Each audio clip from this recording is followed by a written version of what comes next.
السلام عليكم ورحمة الله وبركاته. 5 أخطاء إخراجية فاضحة بالمعنى الحرفي في مسلسل دروب المرجلة. وقبل ما نبدأ يا أخي الناس الذي يضغطوا لايك قبل ما يشوفوا الفيديو هولا الحب، هولا البيست فريند، هولا الديو لوف مي. اضغط لايك واشترك في القناة وخلونا نبدأ. الخطأ الأول في الجزء الثاني في نهاية الحلقة التاسعة عندما جاءت قمر تهزور شاهين وتقول له حاجة بما إنها يعني ما تعرف تتكلم. ركزوا لي هنا إيش كان يقول صلاح الوافي. مالك قمر مالك. وفي بداية الحلقة الثانية اللي هي الحلقة رقم 10 سألها عن اسمها. اسمك ايش؟ كيف يا صلاح وشاهين كيف؟ يعني في الحلقة التاسعة تصيح لها يا قمر، فالحلقة العاشرة تسألها باسمها، ورجع هي الذي تقول له تأشر له صلاة السماء وهو رجع عرف انه اسمها قمر.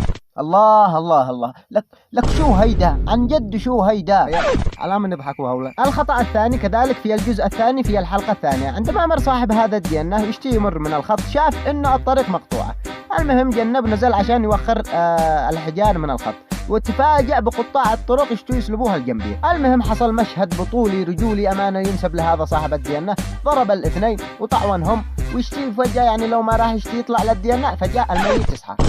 الميت صحي يفعل له طلقة هكذا في الكتف، وبعدين الحج ولا يوقع به حاجة مع انه عمره 70 يواصل يطلع فوق الديانة ويغير الخط. طيب يا حج كان من أول يعني بدل ما تنزل توخر الحجار والبلوكات من أول ترجع خطك الثاني، بس هم ما طرحوا هول الحجر لا عشان نصور المشهد بس. هذا يعني ايش يقولوا لك هكذا طرحنا عشان نصور المشهد ولا طرقوا من هنا من الجهة الثانية بس.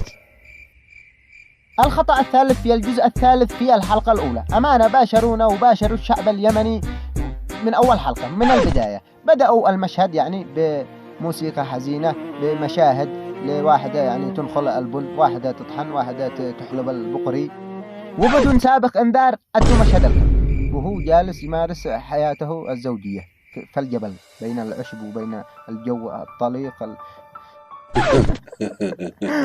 الله ما صابه 3 مليون يمني بالمشهد هذا. شوفوا لا تلوموا لي الكلب ولا تلوموا لي الكلبة، لوموا لي المخرج وطاقم المسلسل كامل. يعني أسألكم بالله ولا واحد يعني من الذي هو ورا الكاميرا كلهم الطاقم كامل ولا واحد منهم واحد بس ركز على المشهد هذا. يعني لو قلنا انهم يعني كانوا بين الشمس وتائبين يعني مع تعب الشغل، يعني انا عايصير المصمم، انا عايصير المنتج الذي منتج الحلقة، يعني حتى هو ما ركز. هذه غريبة والله، ما ادري انا اقول له بلعاني او الله يعلم.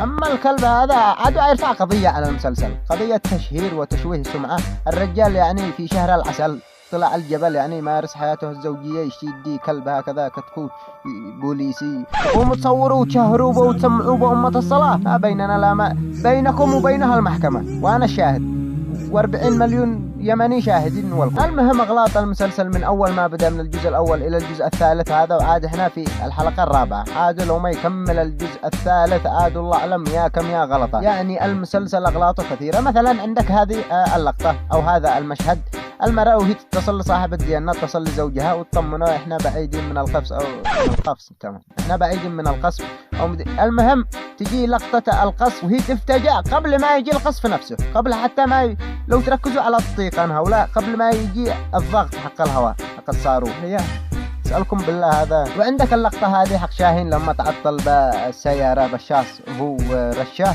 والبنت الصغيرة، شاف صاحب الموتور وكان يجري في الصحراء هذيك عشان يصيح لهم مدري كيف.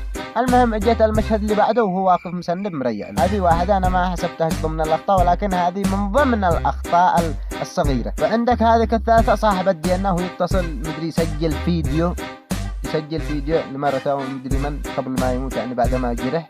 يسألكم بالله أين المصممين أين المنتجين حق المسلسل هذا؟ أسألكم بالله هذا كاميرا، هذه أدوات تطرحوها حق التشغيل والتوقيف والحفظ والتسجيل هذه من الغلطات الصغيرة. وعندك يا عزيزي المشاهد ديب البوادي مهاوش هذا في لقطة أنا أقول مشي من ضمن المسلسل، ولكن سيارة معطل خرب عليهم السلف مدري البوم والسلف ورا مهاوش جالس يسلف السلف ديب البوادي زعبر السلف هيبصر. المهم أخطاء المسلسل كثيرة، هذا أنا ما عرضت لكم إلا جزء بسيط بس من الأخطاء، والله أخطاء المسلسل كثيرة. وعاد إحنا هذا لا في رابع رمضان في الحلقة الرابعة، عاد لو ما يكمل الجزء الثالث هذا الله أعلم كم هي أخطاء عيكم. أنا شوف حسن فحص على حلقة على واحدة هدف حصر الفحص كاسر استأجر بلعاني الأجهزة حق مختبرات اليوسفي بلعاني وافحص المسلسل هذا من وإلى، لا ما اطلع كل صغيرة وكبيرة وانتوا تشوفوا بيننا. المهم وصلنا لنهاية الفيديو. اذا عجبك الفيديو اضغط لايك واشترك في القناة تشرفونا يا حبايب، واذا شفت تفاعل على الفيديو هذا تبشروا بجزء ثاني. وبس خاطركم.